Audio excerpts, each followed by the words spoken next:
Assalamualaikum warahmatullahi wabarakatuh. Nama saya Radinara Bunga Pertiwi dengan NIM 191080374 dari MKSB. Saya dan teman saya akan mempresentasikan hasil kerja kami yang berjudul Kebangkitan Bangsa Eropa. Saya di sini akan menjelaskan tentang Renaissance.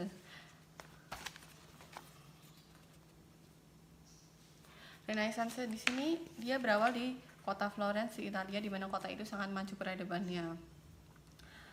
Renaissance ini sendiri berarti kebangkitan kembali bangsa Romawi dan Yunani kuno. Karena waktu setelah mereka perang salib di mana mereka kalah di situ, mereka terjadi dark age di mana doktrin gereja itu sangat-sangat mendominasi di situ. Akhirnya karena mereka udah nggak kuat sama doktrin gereja, terus mereka mau seni itu nggak bisa karena cuma bisa buat tentang tokoh-tokoh gereja. Terus politik, kalau di politik itu raja cuma jadi ikon politik, sebenarnya tuh yang ngurus negara itu tuh pemuka agama itu sendiri. Dan bahkan pemuka agama itu waktu saat itu dia memiliki angkatan militer sendiri, di mana itu bisa diluncurkan ketika kemauan mereka tidak terpenuhi. Terus ekonominya juga hanya mereka cuma rakyat di sana tuh ekonominya dikontrol sama golongan penguasa aja. Akhirnya mereka melahirkan tokoh-tokoh sendiri. Di antaranya itu Nicolaus Copernicus, dia menciptakan teori heliosentris bahwa bumi itu bulat. Lalu Johannes Kepler, dia melakukan peneliti yang berjudul Brahe. Penelitian ini tentang matematika pokoknya. Galileo Galilei, dia membuat teropong bintang. Terus habis itu Donatello, dia memahat patung David. Terus Leonardo da Vinci, dia melukis lukisan Mona Lisa. Dia juga mendesain helikopter. Terus Raphael, dia melukis School of Athens, di mana isinya di lukisan itu orang-orang sedang belajar. Terus Michelangelo, dia melukis, lalu lukisannya itu dipajang di kapal Sistine di Vatikan. Tak lupa juga ada Nicola Machiavelli, dia membuat buku Il Principe tentang cara-cara untuk mempertahankan negara, karena kekuasaan dan kewibawaan itu penting untuk menjaga negara itu sendiri. Terus Thomas Hobbes, dia membuat buku Leviathan, dan ungkapan yang terkenal itu Homo homini lupus, yang artinya itu manusia itu juga terancam keselamatannya oleh sesamanya, dan itu juga terbukti benar di masa itu. Terus kelebihannya itu di sini banyak banget ya, ngelahirin tokoh-tokoh yang sekarang tuh penting banget. Terus dia juga menumbuhkan kebebasan, kemandirian di jiwa-jiwa rakyat itu sendiri. Terus ilmu pengetahuan, seni budaya, dia mulai berkembang waktu saat Renaissance ini. Terus masyarakatnya jadi berdaya maju, dan sebenarnya ini tuh menjadi faktor tersendiri untuk mendorong penjelajahan samudra. Terus kalau misalnya kekurangannya di sini tuh karena mulai mereka bersifat humanisme, antroposentris, dan materialis tuh agama jadi mulai diremehkan. Terus golongan feodal juga mulai diremehkan. Terus banyaknya kebobrokan moral karena agama itu udah nggak menjaga sikap-sikap mereka itu sendiri. Terus akhirnya setelah terjadi Renaissance ini terjadi Aufklärung. Aufklärung ini bahasa Inggrisnya itu enlightenment atau pencerahan. Nah akhirnya di Aufklärung ini dipisahkan antara budaya Kristen sendiri dan budaya Barat itu sendiri. Terus melahirkan tokoh-tokoh John Locke itu di Inggris, dia bersemboyan no taxation without representation itu. Terus kedua Adam Smith, dia yang menciptakan ekonomi laissez-faire, di mana negara tidak bisa intervensi terhadap ekonomi negaranya itu sendiri dan harus membiarkan sistem pasar ekonomi itu bergerak sendiri. Terus yang ketiga Montesquieu itu di Perancis dan terkenal dari L'Esprit des Lois. Yang keempat Immanuel Kant, dia mengeluarkan semboyan sapere aude yang artinya itu berani berpikir sendiri. Setelah Aufklärung ini terjadi reformasi gereja, di mana gereja ini mulai dibenahi, mulai dibalikan ke jalan gereja yang lurus. Dan ini itu terjadi karena pada masa itu surat pengampunan dosa itu dijual dengan nama surat indulgensi. Jadi benar-benar waktu itu pemuka agama tuh kaya banget karena masyarakat di sana tuh beli indulgensi untuk mereka ngira karena setelah beli itu dosa mereka diampuni. Terus gereja-gereja banyak banget yang melakukan penyelewangan. Terus paus-paus di sana mulai menyimpang dengan cara yang sangat-sangat tidak manusiawi. Terus pajaknya tinggi, korupsinya banyak. Itu akhirnya melahirkan tokoh sendiri, itu Martin Luther. Dia setelah melihat keganjilan itu dia menerjemahkan kitab suci Perjanjian Baru ke bahasa Jerman, di mana waktu itu tuh masyarakat masih belum ngerti artinya kitab yang mereka baca itu sendiri, mereka nggak ngerti. Akhirnya setelah mereka baca baru mereka menyadari bahwa banyak banget yang salah di kitab yang mereka baca itu. Terus Desiderius ini dia sastrawan yang mengkritik lewat karyanya dia sendiri. Terus Zwingli itu dia juga pemimpin reformasi Swiss. John Calvin ini dia mencetuskan agama Calvinisme. Terus waktu proses terjadinya itu waktu 1517 itu agama Kristen Protestan tuh mulai ada. Terus 1541 itu paham Calvinisme mulai berkembang. Terus 1618 itu terjadi perang 30 tahun antara bangsa Kristen ini sendiri dan bangsa Protestan ini sendiri. Dan akhirnya setelah mereka banyak banget perang, 30 tahun perang lamanya itu, mereka menghasilkan perjanjian Westphalia. Terus dampaknya di sini banyak banget. Agama Kristen terbelah menjadi 4. Itu dia terbelah jadi Kristen Protestan, Kristen Anglikan, terus Protestan Calvinisme, dia yang berpaham Calvinisme tapi dia juga Protestan. Huguenot itu dia di Perancis, dan Presbyterian itu dia di Skotlandia. Terus setelah adanya reformasi gereja, terjadi revolusi agraria di mana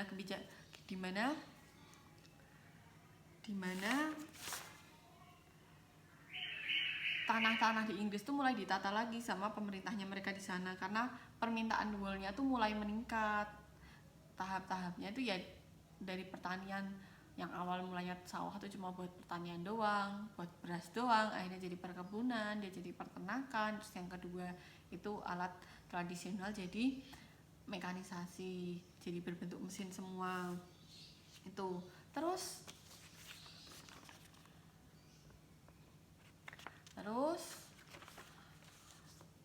revolusi agraria ini mendorong terjadinya revolusi industri di Inggris. Revolusi industri ini dia dilatar belakangi dari ekstern itu karena ada revolusi ilmu pengetahuan. Banyak banget yang keluar karena ada Galileo Galilei, Copernicus, Isaac Newton, René Descartes. Itu akhirnya ada lembaga riset yang bernama The Royal Society of Natural Improving Knowledge. Itu dia mulai ada untuk kayak tempat buat mengoleksi tentang penyelidikan tentang penemuan-penemuan baru pada masa itu. Terus kalau dari intern itu karena Inggris itu wilayah jajahnya luas, sebenarnya tuh dia juga kaya SDA banyak banget. Dia punya batu bara, terus punya wool, baja, tembikar, katun, linen itu. Terus ada juga ekonomi liberal tuh di sana berkembang banget. Akhirnya revolusi industri ini terjadi undang-undang yang pertama, Test Act. Test Act itu di sini orang Katolik ini nggak bisa jadi PNS, nggak bisa di pemerintahan. Terus akhirnya karena kok kayaknya kasihan banget, akhirnya dia bikin Catholic Emancipation Bill, itu yang artinya mereka memberikan kelonggaran terhadap orang Katolik dan orang Kristen untuk memasuki kembali jajaran pemerintahan dan PNS. Terus akhirnya mulai Abolition Bill, itu budak-budak tuh nggak boleh, mulai dilarang. Terus Factory Act, ini aturan buat anak kecil itu sendiri ya, soalnya di sana tuh semuanya tuh kerja, bahkan anak yang belum 9 tahun aja dia akhirnya jadi buruh. Terus akhirnya anak yang udah 9 tahun dan melebihi 9 tahun itu dia kerja itu 9 jam dan belajar itu 2 jam sendiri. Akhirnya Inggris mengeluarkan Poor Law Ini dia bikin tempat tinggal buat gelandangan, dia bikin panti jompo. Terus akhirnya karena corn law itu dia bisa menghasilkan gandum, akhirnya mereka melarang impor gandum. Nah, revolusi industri ini juga menghasilkan tentang penjelajahan samudra. Penjelajahan samudra ini dilatar belakangi dari teorinya heliosentris si Copernicus itu. Terus ada laporan perjalanannya Marco Polo yang Imago Mundi dan Ilmilion yang artinya 1000 keajaiban. Akhirnya mulai penjelajahan samudra di Spanyol itu dari Christopher Columbus. Nah, karena Spanyol ini pengen banget bersemangat reconquista buat nyari daerah rempah-rempah, buat merebut Yerusalem, karena waktu saat itu tuh rempah-rempah bener-bener mahal dan mereka bener-bener butuh rempah-rempah itu, bisa buat apa aja. Akhirnya dia berlayar dengan 3 buah kapal yang namanya Santa Maria, Nina, dan Pinta. Dia mulai berlayar sampai akhirnya di Kepulauan Bahama. Akhirnya dia menamain itu Indian. Akhirnya dia balik, terus dia bersama Amerigo Vespucci dia menemukan benua yang bernama Amerika. Terus Cortez dia menduduki Meksiko pada tahun 1519 dan menaklukkan suku Aztec dan Maya. Terus ada Magellan dan partnernya Delcano itu dia sampai Kepulauan Masava dan akhirnya kepulauan itu dinamain dengan Filipina. Lalu waktu 1521 si Magellan ini gugur dalam pertempuran suku Mactan. Nah, waktu Delcano setelah sampai di Kepulauan Maluku, terus waktu dia pulang tuh sama si Raja Spanyol ini dikasih replika bumi sekecil ini, buat artinya tuh dia udah mengelilingi bumi gitu. Terus dari Portugis ada Bartolomeus Dias. Dia karena putra Raja Portugal ini bernama Henry, dia memperkarsai si Dias ini. Akhirnya dia berangkat dari Lisabon sampai ke ujung selatan benua Afrika. Kapalnya tuh terkena badai topan. Terus akhirnya yang karena badainya ini tuh susah banget diterjang, akhirnya yang awalnya jadi Tanjung Harapan terus sama Joao II dijadiin dari Tanjung Harapan atau Cape of Good Hope. Terus ada Vasco da Gama, dia juga mengikuti jejaknya Dias ini dan dia menemukan Calicut dan mendirikan pos perdagangan. Terus Alfonso de Albuquerque itu dia pada tahun 1511 itu dia menaklukkan Malaka. Terus dari Inggris ini sendiri ada Francis Drake. Dia tuh ke arah barat, terus akhirnya dia beli rempah-rempah terus dia pulang. Dia beli rempah-rempahnya di Ternate. Terus ada James Lancaster, dia ke Aceh dan ke Penang. Terus setelah itu mulai ada EIC, di Banten. Terus James Cook itu dia berlayar terus pada tahun 1770 dan dia akhirnya mendarat di benua yang akhirnya dinamai benua Australia. Terus dari Belanda sendiri tetap kenal dengan namanya Cornelis de Houtman. Dia berangkat bersama 4 kapal 249 orang, 64 meriam ke arah timur sampai di 1596 di Banten. Dari 1000 dia 1 tahun berarti berlayar ya sampai di Banten. Terus yang kedua Abel Tasman, dia pada tahun 1640 dia menemukan Pulau Tasmania.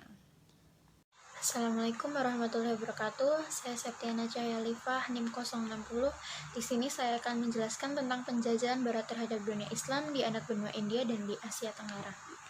Jadi invasi Eropa terhadap dunia Islam itu tidak pernah sama, tetapi selalu secara menyeluruh dan efektif.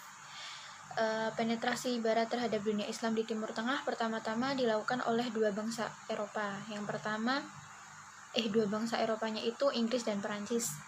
Yang pertama kali melakukan yaitu Inggris. Jadi di pertengahan terakhir abad ke-18 itu para pedagang Inggris memantapkan diri di Bengali. Rentang waktu antara 1798 sampai 1818 dengan perjanjian atau aksi militer, pemerintahan kolonial Inggris itu menetapkan untuk menyebar ke seluruh India kecuali lembah Indus yang baru menyerah dan itu menyerah pada tahun 1843 sampai 1849.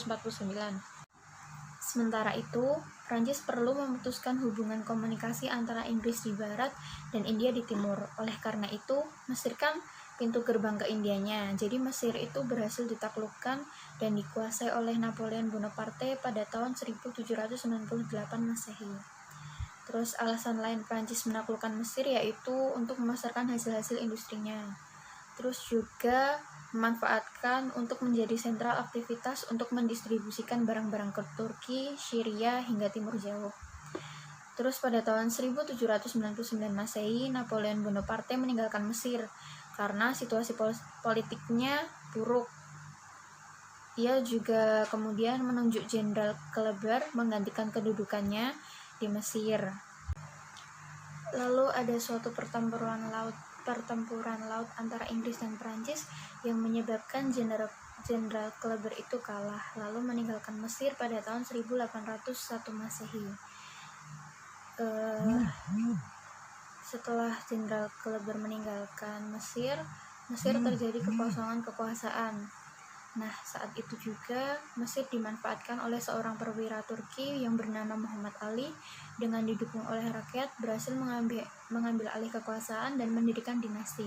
Pada masa saat itu, Mesir sempat menegakkan kedaulatan dan melakukan beberapa pembaruan. Namun, pada tahun 1882 Masehi dapat ditaklukkan kembali oleh Inggris. Faktor utama yang menarik dari kehadiran kekuatan Eropa ke negara Muslim adalah ekonomi dan politiknya. Kemajuan Eropa dalam bidang industri menyebabkan membutuhkan bahan-bahan baku di samping rempah-rempah. Mereka juga membutuhkan negeri-negeri tempat memasarkan hasil industri mereka. Untuk menunjang perekonomian tersebut, kekuatan politik diperlukan sekali.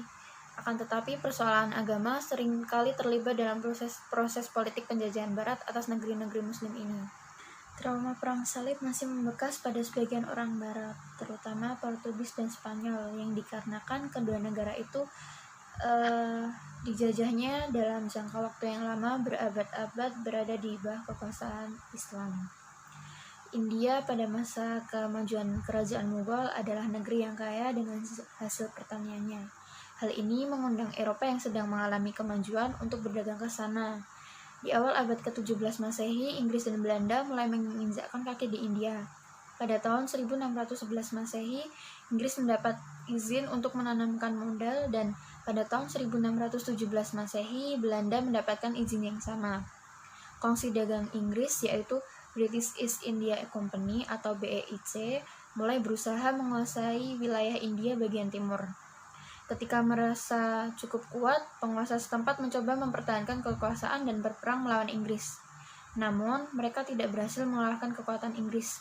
Pada tahun 1803 Masehi, Delhi, ibu kota kerajaan Mughal, jatuh ke tangan Inggris dan berada di bawah bayang-bayang kekuasaan Inggris. Tahun 1857 Masehi, kerajaan Mughal dikuasai secara penuh dan raja yang terakhir dipaksa meninggalkan istana. Sejak itu, India berada di bawah kekuasaan Inggris yang menegakkan pemerintahnya di sana. Pada tahun 1879, Inggris berusaha menguasai Afghanistan, dan pada tahun 1899, Kesultanan Muslim Baluchistan dimasukkan ke bawah kekuasaan India Inggris. Asia Tenggara, negeri tempat Islam baru berkembang, yang merupakan daerah penghasil rempah-rempah terkenal pada masa itu. Asia Tenggara itu menjadi ajang perebutan negara-negara Eropa. Kerajaan-kerajaan Islam di wilayah ini lebih lemah dibandingkan dengan kerajaan Mughal, sehingga lebih mudah ditaklukkan oleh bangsa Eropa. Kerajaan Islam Malaka yang berdiri pada tahun abad ke-15 Masehi, yang terletak di Semenanjung Malaya yang strategis, merupakan kerajaan Islam kedua di Asia Tenggara setelah Samudra Pasai. Kerajaan ini ditaklukkan oleh Portugis pada tahun 1511 Masehi. Yaitu peperangan-peperangan antara Portugis melawan kerajaan-kerajaan Islam di Indonesia seringkali berkobar. Pedagang-pedagang Portugis berupaya menguasai Maluku yang sangat kaya akan rempah-rempah. Pada tahun 1521 Masehi, Spanyol datang ke Maluku dengan tujuan dagang. Spanyol berhasil menguasai Filipina, termasuk di dalamnya beberapa kerajaan Islam seperti Kesultanan Maguindanao, Buayan, dan Kesultanan Sulu. Akhir abad ke-16 Masehi, giliran Belanda, Inggris, Denmark, dan Prancis datang ke Asia Tenggara. Namun, Prancis dan Denmark tidak berhasil menguasai negara di Asia Tenggara dan hanya datang untuk berdagang. Akan bahas tentang kemunduran kerajaan Utsmani dan ekspansi barat ke Timur Tengah. Jadi kemajuan-kemajuan Eropa dalam teknologi militer dan industri perang membuat kerajaan Utsmani menjadi kecil di hadapan Eropa. Akan tetapi, nama besar Turki Utsmani masih membuat Eropa segan untuk menyerang atau menguasai wilayah-wilayah yang berada di bawah kekuasaan kerajaan Islam. Namun, kekalahan besar Turki Utsmani dalam peperangan di Wina pada tahun 1683 Masehi membuka mata Barat bahwa Turki Utsmani telah benar-benar mengalami kemunduran jauh sekali.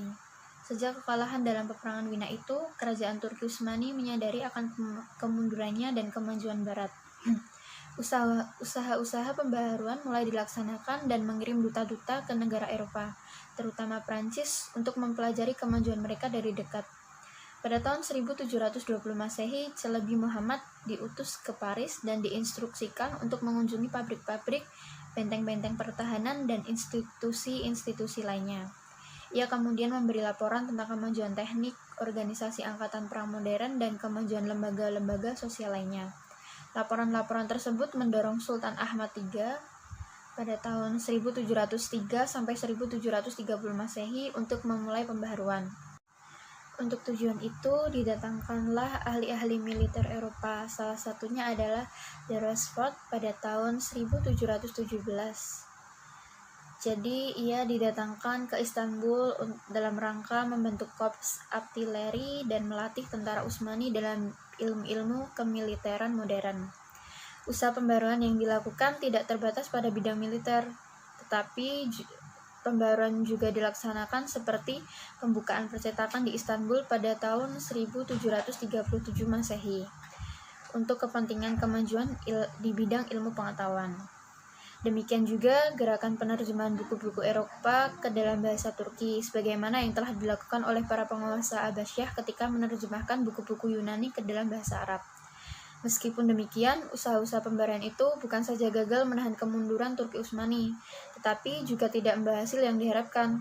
Penyebab kegagalan tersebut karena kelemahan raja-raja Turki Utsmani karena wewenangnya sudah menurun. Di samping itu, keuangan negara yang terus mengalami kebangkrutan tidak mampu menunjang usaha pembaruan. Faktor terpenting yang menyebabkan kegagalan usaha pembaruan adalah karena ulama dan tentara Yenisari yang sejak abad ke-17 Masehi menguasai suasana politik kerajaan Turki Utsmani menolak pembaharuan. Usaha pembaruan Turki Utsmani baru mengalami kemajuan setelah Sultan Mahmud II membubarkan tentara Yenisari, struktur kerajaannya dirombak, lembaga-lembaga pendidikan modern didirikan, buku-buku barat diterjemahkan, siswa berbakat dikirim belajar ke Eropa, dan sekolah-sekolah kemiliteran mulai didirikan. Akan tetapi, meskipun banyak mendatangkan kemajuan, hasil yang diperoleh dari gerakan pembaruan tetap tidak berhasil untuk menghentikan gerakan Barat terhadap dunia Islam. Selama abad ke-18, Barat menyerang wilayah kekuasaan Turki Utsmani di Eropa Timur. Akhir dari serangan itu adalah ditandatanganinya Perjanjian San Stefano pada Maret 1878 Masehi dan Perjanjian Berlin pada Juli 1878 Masehi antara Kerajaan Turki Utsmani dengan Rusia. Ketika Perang Dunia Pertama meletus, Turki Utsmani bergabung dengan Jerman yang kemudian mengalami kekalahan. Akibat dari peristiwa itu, kekuasaan Kerajaan Turki Utsmani semakin ambruk. Partai Persatuan dan Kemajuan memberontak kepada Sultan dan dapat menghapuskan kekhalifahan Utsmani. Kemudian membentuk Turki modern. Di pihak lain, satu demi satu daerah kekuasaan Turki Utsmani di Asia dan Afrika melepaskan diri dari Konstantinopel. Hal ini disebabkan timbulnya nasionalisme pada bangsa-bangsa yang ada di bawah kekuasaan Turki. Bangsa Armenia dan Yunani beragama Kristen berpaling ke Barat, memohon bantuan Barat untuk kemerdekaan tanah airnya, dan bangsa Kurdi di pegunungan dan Arab di padang pasir dan lembah-lembah juga bangkit untuk melepaskan diri dari cengkeraman penguasa Turki Utsmani. Nasionalisme Islam. Islam dan nasionalisme adalah dua sisi mata uang yang saling memberikan makna. Keduanya tidak bisa diposisikan secara dikotomi atau terpisahkan. Nasionalisme selalu meletakkan keberagaman dan pluralitas sebagai konteks utama yang darinya dapat melahirkan ikatan dasar yang menyatukan sebuah negara dan bangsa. Sebagai umat Islam, hendaknya percaya bahwa nasionalisme tidak bertentangan dengan Islam dan bahkan merupakan bagian dari Islam itu sendiri. Dalam Al-Quran Surat Al-Baqarah ayat 126 diceritakan bahwa Nabi Ibrahim alaihissalam berdoa kepada Allah Subhanahu wa taala agar negeri Mekah dijadikan negeri yang aman dan negeri yang diberi rezeki. Hal ini menunjukkan bahwa rasa kecintaan terhadap negeri sudah ada ketika zaman Nabi Ibrahim alaihissalam. Rasulullah Shallallahu alaihi wasallam bersabda, yang artinya cinta tanah air itu sebagian dari iman. Hasan al-Banna berpendapat bahwa menjadi seorang muslim yang baik tidak berarti menjadi seorang yang anti nasionalisme, karena nasionalisme tidak bertentangan dengan ajaran Islam, melainkan keduanya bersenyawa. Nasionalisme yang dimaksud mengandung nilai tentang kecintaan terhadap tanah air, mempererat persaudaraan, bela negara untuk membebaskan diri dari kolonialisme. Nasionalisme dalam arti demikian tentu tidak bertentangan dengan ajaran Islam. Sebaliknya, bahkan merupakan sebagian dari ajaran Islam karena mencerminkan nilai-nilai universalnya. Nasionalisme yang ditolak oleh Islam adalah sikap fanatisme dan kecintaan yang berlebihan terhadap bangsa dan negara sehingga menimbulkan banyak kemudaratan atau bahaya bagi pihak lain. Selanjutnya, tokoh-tokoh pembaharu Islam. Yang pertama, Taqiyuddin Ibnu Taimiyah. Taqiyuddin Abdul Abbas bin Abdul Halim bin Abdus bin Taimiyah Al-Harani Al-Hambali atau yang lebih dikenal dengan Taqiyuddin Ibnu Taimiyah atau Ibnu Taimiyah. Beliau lahir pada tanggal 10 Rabiul Awal 661 Hijriah yang bertepatan dengan tanggal 22 Januari 1263 Miladiyah di kota Al-Haran, Syria. Pemahaman agama Ibnu Taimiyah pada awalnya diserap doktrin-doktrin mazhab Hambali, yaitu suatu aliran dalam bidang syariah yang terkenal karena besarnya menaruh hadis setelah Al-Quran dalam menentukan hukum syarok. Pada awalnya, Ibnu Taimiyah pertama kali belajar ilmu agama pada ayahnya sendiri, yaitu Syihabuddin, kemudian dilanjutkan belajar kepada beberapa ulama terkenal, salah satunya Zainuddin Al-Muqaddashi. Jumlah total karya Ibnu Taimiyah ada 621, salah satunya Minhajus Sunnah An-Nabawiyah fi Naqdil Kalam Asy-Syiah wal Qadriyah.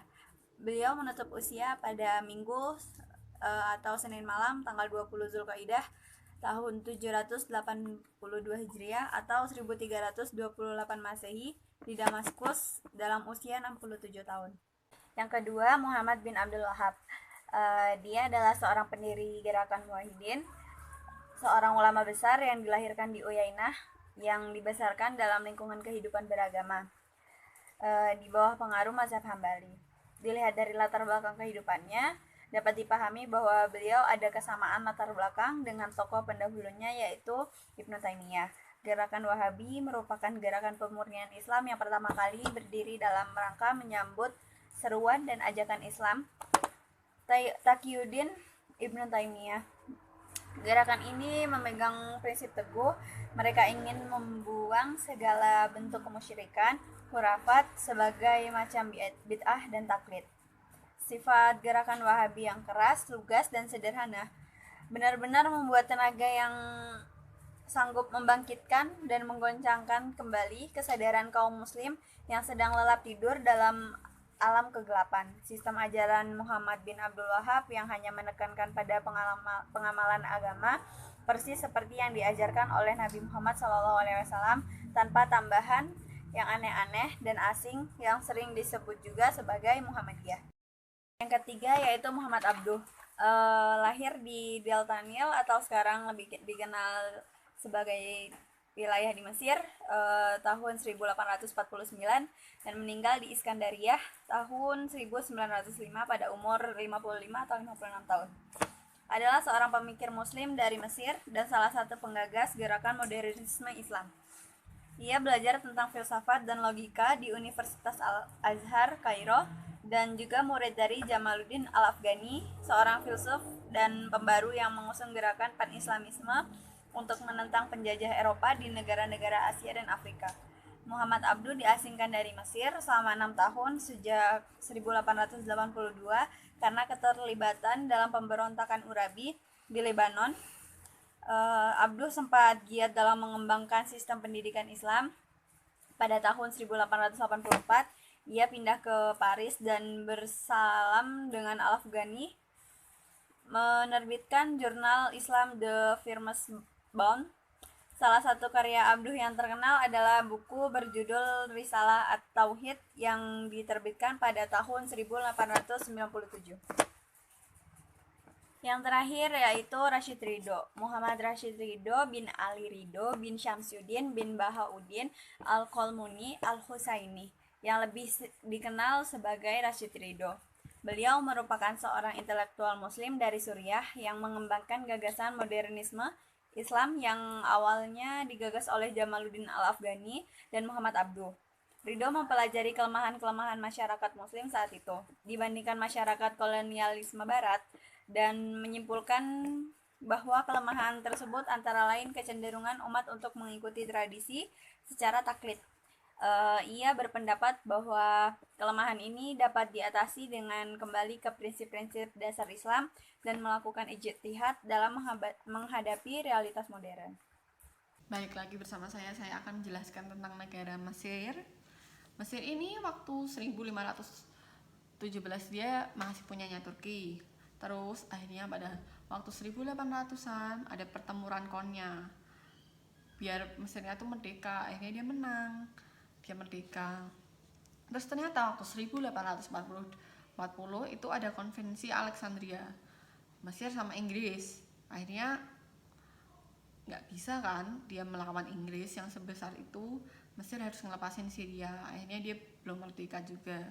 Akhirnya terusan Suez di Mesir itu diresmikan dan saham milik Mesir tuh dijual di Inggris. Akhirnya waktu 1882 karena ada paham Jamaluddin Al-Afghani, Arabi Pasha ini memberontak menuntut perombakan sistem pemerintah.